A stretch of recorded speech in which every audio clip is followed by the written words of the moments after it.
বড়দিয়া গৌরী মঠে, এটা নড়াইল জেলায় অবস্থিত। খুব নান্দনিকতায় ভরপুর, অপূর্ব স্থাপত্যশৈলী মঠটা তৈরি।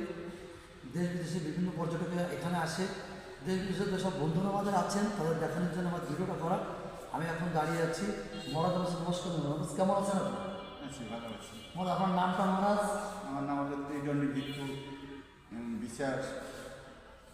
আপনি কতদিন মহারাজ? মহারাজ, আপনি কতদিন এখানে আছেন? আমি 22 সালে এখানে আসছি। 22 সাল থেকে আপনি এখানে আছেন।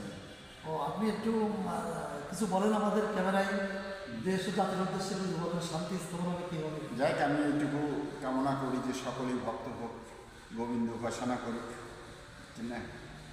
গোবিন্দ উপাসনা ছাড়া তো আমাদের কিছু নেই। আচ্ছা বাবু, আপনাকে অভিনন্দন আমাদের সময় দেওয়ার জন্য। এই যে একদম সে মঠের ভিতরে আমরা আছি, সেই দেবী দর্শন করছি। আপনারা দেখেন, এই যে প্রভু পুজো দিচ্ছে।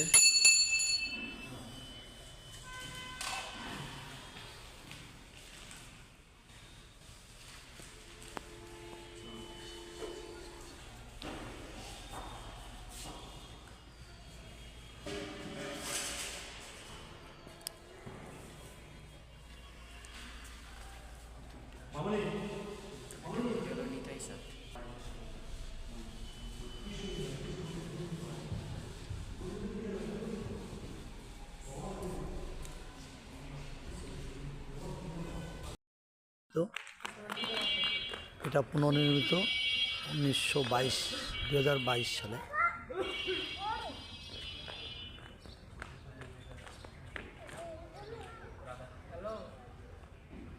বড়দিয়ার মঠটা আপনারা দেখছেন।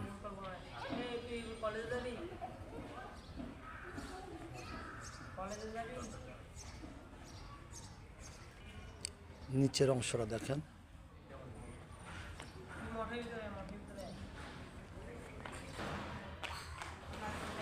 সামনের ভাগটা দেখছেন বড়দিয়া মঠের। এটা নড়াইল জেলায় অবস্থিত। 1943 সালে এটা নির্মাণ করেন। মঠের পূর্ব পাশটা আপনারা দেখছেন বড়দিয়া নড়াইল।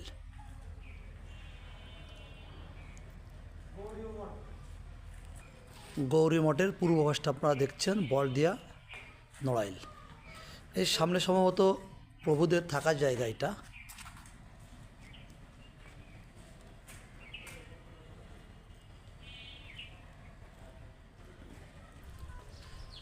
মঠের পেছনের অংশটা আপনারা দেখুন, সুন্দর স্থাপত্য ধাঁচে তৈরি। পিলারগুলো অপরূপ, সেই ব্রিটিশ স্থাপত্য ধাঁচের পিলার দিয়ে নির্মিত মঠটা। গৌরীর মঠ, মহাজন, বড়দিয়া নড়াইল জেলার ভিতরে এটা অবস্থিত। তার পশ্চিমী পাড়ের বিল্ডিংয়ের ইয়েটা দেখছেন। আর সামনেটা আগেই দেখাচ্ছি আপনাদের, তুলসী মঞ্চটা দেখেন আপনারা। তুলসী গাছটা ওই যে একটু নাদুস হয়ে পড়ে আছে।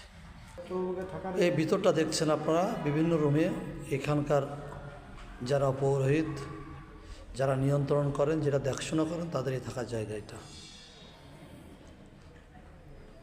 অফিস কক্ষ সবই এখানে অবস্থিত।